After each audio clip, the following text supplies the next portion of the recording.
Guys, good morning. So ngayon pala ay nandito kami sa aming bahay. So papunta kaming palengke ngayon. So ayan sila. Kahapon lang kami dumating dito, guys, kasi sa Cagayan kami lagi. So ayan. Monday pa ang balik namin sa Cagayan. So, ayan guys. Silipin ko muna yung tanim kong kalamansi, guys. So, ayan. Nag-iisang puno dito sa aming bakuran. Wala nang bunga. Ay, meron pala. Maliliit pa.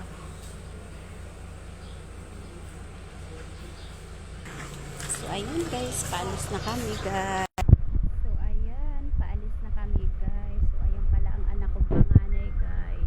So, ayan guys, paalis na kami guys. So,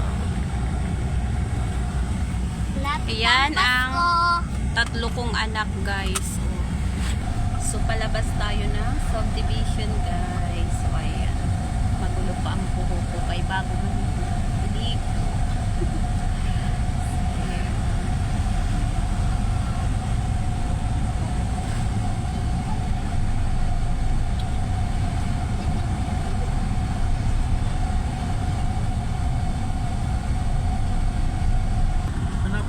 So, ayan guys, idadaan namin dito ang anak kong panganay, dito sa Morning Star. So, ito ang 500 mo.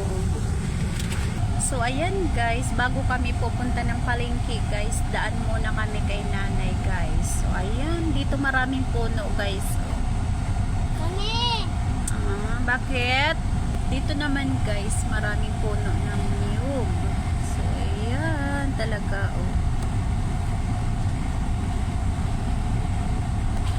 dito sa lugar na to nahukay yung sinaunang malalaking barko. So silipin natin yan guys mamaya, papakita ko sa inyo.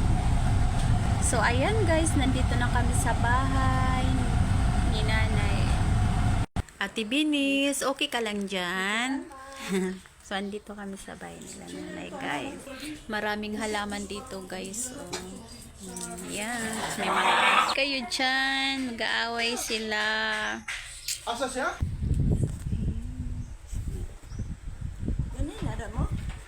Ano, Nay? Ate Benis. So, ayan guys. Tambay-tambay muna kami dito guys. So, ayan guys. Tambay-tambay muna kami dito guys. Si nanay. So, ayan guys. Bye. Thank you for watching.